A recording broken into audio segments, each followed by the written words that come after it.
varsinaista drone-kartoituksen aloittamista, niin meidän pitää mitata tämmöisiä maasignaaleja. Eli idea tässä on, että meillä on ilmakuvissa jotain selkeästi näkyvää vaalean risti ja tunnetaan sen keskikohdan koordinaatit senttitarkkuudella.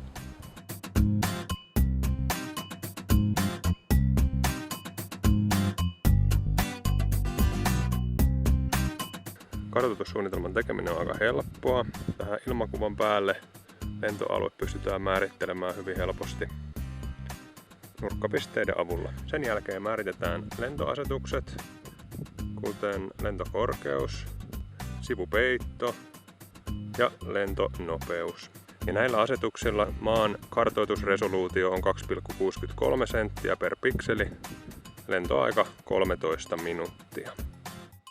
Ja kun asetukset on määritelty kuntoon, painetaan Start, jolloin ohjelma ottaa yhteyden droneen ja alkaa lataamaan lentosuunnitelmaa dronen muistiin.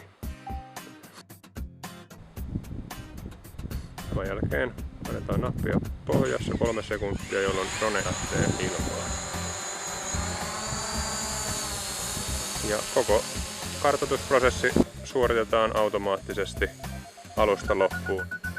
Halutessaan voi ottaa myös dronen kameranäkymän esiin.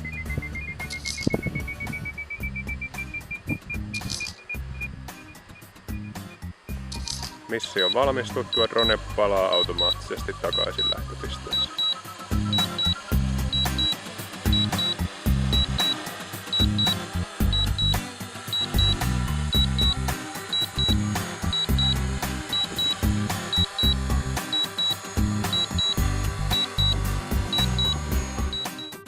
Aineiston tuottamiseen on saatu Euroopan unionin LIFE-rahoitusta. Aineiston sisältö heijastelee sen tekijöiden näkemyksiä, eikä Euroopan komissio ole vastuussa aineiston sisältämien tietojen käytöstä.